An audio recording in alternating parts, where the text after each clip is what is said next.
జ్యోతిషాస్త్రరీత్యా ద్వాదశ రాశుల్లో మూడవ రాశి అయినటువంటి మిథున రాశి మిత్రులారా, 2026 ఆగస్టు నెల శుభాశుభ ఫలితాలు ఎలా ఉన్నాయి అంటే, కుజుడు మిథునంలో, శుక్రుడు కన్యలో, బుధుడు కర్కాటకంలో, తర్వాత సింహరాశిలో సంహరించబోతున్నారు. గురువు అనుకూల దృష్టినిస్తున్నారు. మిథున రాశి వారికి ప్రయత్నానికి విజయం, ఆలోచనతో అడుగు వేస్తే అభివృద్ధి అనే సందేశం మాత్రం మీరు గుర్తుపెట్టుకోవాలి.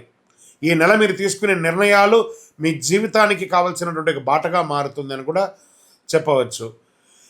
ఎత్తగానే ఫస్ట్ షేర్ మార్కెట్ గురించి చెప్తున్నాను. మీరు కొంచెం షేర్ మార్కెట్లో చురుకుగా ఉన్న వారికి అవకాశాలు కనిపించిన అధిక రిస్క్ ట్రేడింగ్ దూరంగా ఉండడం మంచిది. దీర్ఘకాలిక పెట్టుబడులు మెటల్స్లలో పెట్టండి, చాలా బాగుంటుందని కూడా చెప్పచ్చు. ఆదాయం పెరిగే అవకాశం ఉంది. నిలిచిపోయిన డబ్బులన్నీ తిరిగి వచ్చే అవకాశాలు ఉన్నాయి. విలాసవంతమైన ఖర్చులు తగ్గించండి.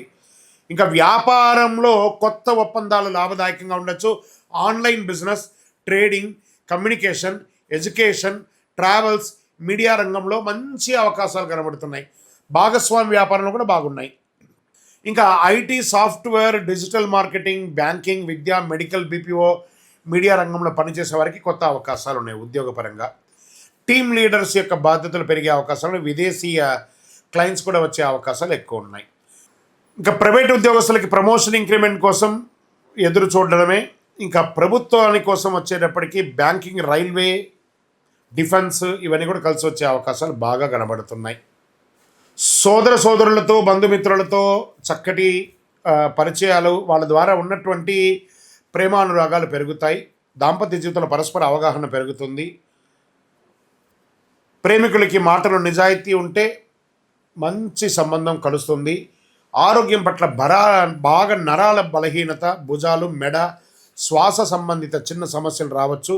యోగా, ప్రాణాయామం చేయండి. విద్యార్థులు చదువుపై ఆసక్తి పెరుగుతుంది. పోటీ పరీక్ష, విదేశీ విద్య, సాంకేతిక కోర్సులో మంచి ఫలితాలను పొందుతారు. రైతులు పంట నిర్వహణలో కొత్త పద్ధతులు అవలంబించే అవకాశాలు ఉన్నాయి. ప్రభుత్వ సబ్సిడీలు, వ్యవసాయ పథకాల ద్వారా లాభాలు పొందే అవకాశాలు ఉన్నాయి.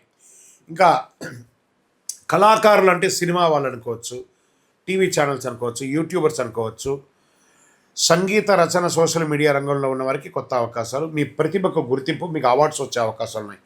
రాజకీయ నాయకులకి కొత్త బాధ్యతలు లేదా మీ పార్టీ కార్యక్రమాలు కీలక పాత్ర పోషించే అవకాశం, ప్రజాసేవలో నిమగ్నమై ఉంటారు. విదేశీయ ఉద్యోగం, వీసా, ఉన్నత విద్య, వ్యాపారాలు, ఆల్రెడీ విదేశాల్లో ఉద్యోగాల్లో ఉన్న వాళ్ళకి, లే ఆఫ్ అయిన వాళ్ళకి అందరికీ కూడా గెట్టడి మంచి అవకాశాలు రాబోతున్నాయి. కోర్టు కేసులు ఓర్పుతో ముందుకు వెళ్తే అనుకూలం ఉంటుంది. లేదా కూర్చొని మాట్లాడి డిక్లేర్ చేసుకుంటే మంచిది. తొందరపడి నిర్ణయాలు ఏది తీసుకోవద్దు. కోపాన్ని నియంత్రించండి. తెలియని వ్యక్తులకు పెద్ద మొత్తంలో డబ్బు ఇవ్వకండి. మీరు మోసపోయే అవకాశాలని. వాహనం నడిపేటప్పుడు జాగ్రత్త. ఆరోగ్య ఎప్పుడు నిర్లక్ష్యం చేయకండి. ప్రతి బుధవారం నాడు మహావిష్ణువు లేదా గణపతిని దర్శించండి. విష్ణు సహస్రనామ పారాయణం చేయండి. పరిహారంగా ఓం బుధాయ నమః అనే ఒక మంత్రాన్ని 108 సార్లు చెయ్యండి. ఓం నమో నారాయణాయ అనే మంత్రాన్ని కూడా 108 సార్లు చేయండి. పచ్చ పెసళ్ళు దానం ఇవ్వండి. విద్యార్థులకు పెన్నులు, పుస్తకాలు ఇవ్వండి. గోశాలకు పశుగ్రాసం ఏమైనా ఇవ్వండి. అన్నదానం చేయండి. ఆకుపచ్చ మరియు లేత పసుపు మీకు చాలా కలిసి వస్తుంది ఈ నెలంతా. అదృష్ట సంఖ్య 5 మరియు 3 అని చెప్పచ్చు. బుధవారం, శుక్రవారం ఈ నెల మీకు చాలా కలిసి వస్తుందని కూడా చెప్పచ్చు. మీ యొక్క వ్యక్తిగతమైనటువంటి ప్రయోజనాల కోసం మీ వయస్సు ఎంత ఉందో అన్ని దీపాలను మీ ఇష్టదైవం, కులదైవం దేవాలయంలో వెలిగించండి.